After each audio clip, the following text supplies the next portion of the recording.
All right, we'll get everything opened up here, and then we'll start the procedure. And for the record, in terms of a pain scale, if you can compare it to something. Probably more like a bee sting. The latest office innovation is a microchip implanted in the skin. This is the first American company to ever try this. So what are they tracking, and would you say yes if your boss asked you to do the same? So if my employer wanted to microchip me as if I was their puppy, I would have a huge problem with it, and I would probably quit. You could argue that the government is tracking you everywhere you go, but they are already with your phones. Yeah, it just seems a bit permanent. If you already have an Apple Watch that's you're wearing around, at least you can take that off at some point. Not something I would do. I think it's a great idea, and I think it would make it all a lot easier.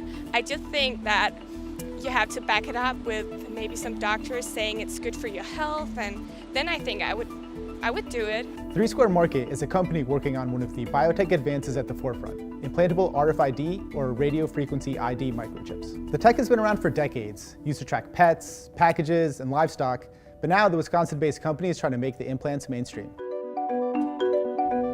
Even with all the risks and unknowns associated with this technology, I was really curious what it'd be like to have an implant. So I traveled to Wisconsin to get chipped, thinking, what's the worst that could happen? The chip is coming out at the end of the day. And the RFID chip is already inside there. Yes. And it's a little bit larger than a grain of rice. Correct. Jasmine rice, I think. Basmati. Basmati. That's Andy Whitehead, better known as Gonzo. He's a local body piercer with 17 years of experience who was brought in to implant the microchips. I was slightly nervous about having the microchip inserted inside my body, given the size of the needle, and also nervous about what it could potentially mean for me, but here we go. Why don't you take a nice big deep breath in, and exhale, release. And there we go. It's in there. It's in there. Pretty quick and easy. I feel like a cyborg. Here you go, you're a proud member now. Indeed, part of the club. Just like that, I was part of a small group of people on Earth pushing the boundaries of what it means to be human. And within minutes, I was meeting with their tech team to get my chip programmed. I guess what you're saying, to sort of put it in layman's terms, if I wouldn't need to take this out until we live in that futuristic world where everything's wireless, cash is gone, autonomous vehicles take us everywhere, and I'm just beeping my way through my day. Really, probably you'd never have to take it out, and this is what we think is going to propel us into that next stage in life, the cashless society like they're doing overseas already. This would facilitate that because you wouldn't need to carry any cards or cash. Everything would literally be stored on the chip. There is no GPS tracker in the chip, which was really good to know. And the applications for it were actually pretty sweet. I could now open doors, fire off texts, forget all of my passwords, and even make credit card payments.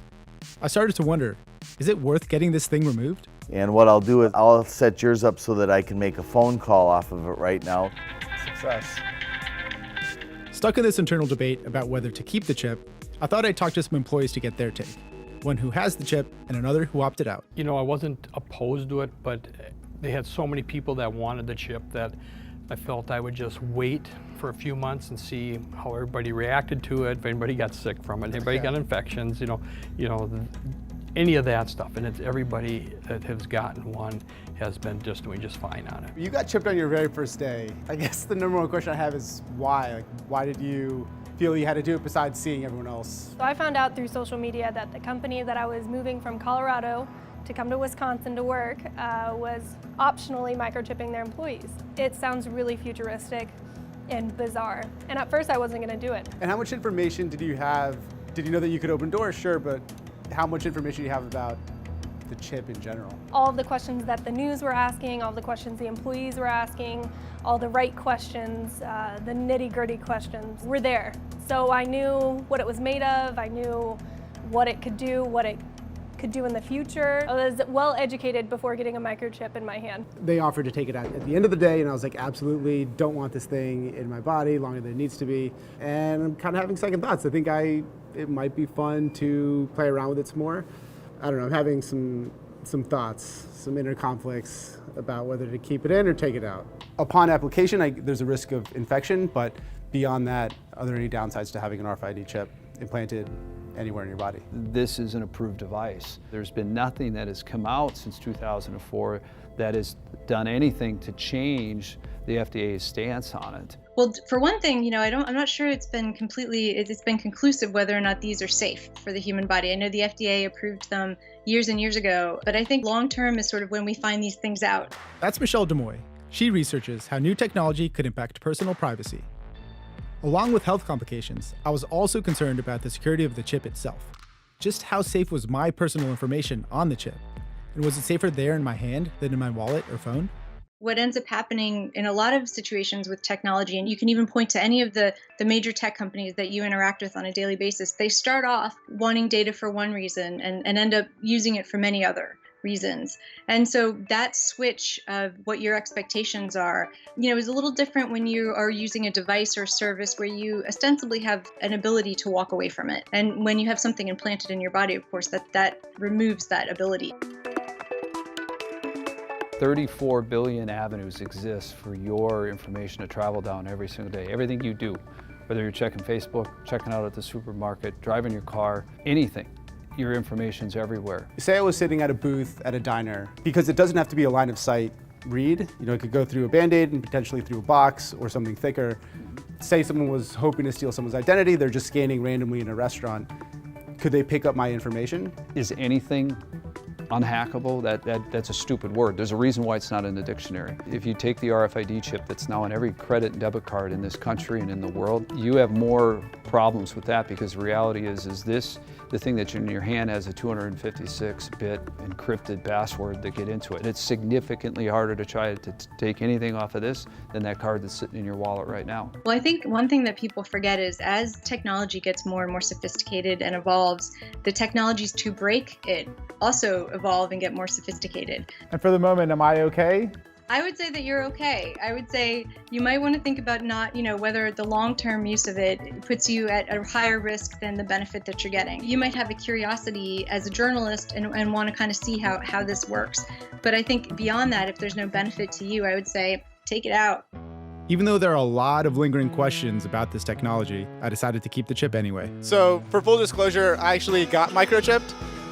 It's in my hand right here. I don't know if you guys want to touch it.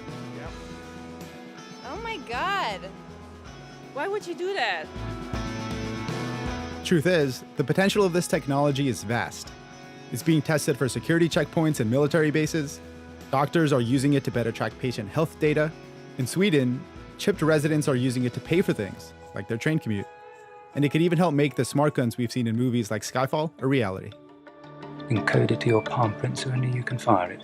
On the regulation side of things, what would you say to lawmakers about the benefits of biohacking and potential risks? Like, what would you say a lawmaker who's just finding out about biohacking and people implanting different things and trying sort of CRISPR and gene mutation?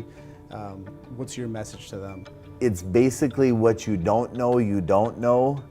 And the only way to find out something about this is compared to the driverless cars and other things that are far-fetched, is we need to experiment with it. We need to see what the benefits are before we really judge it either way. So if things were to go horribly wrong and spiral out of control, if I needed this out, I could do it myself. But I don't want it out.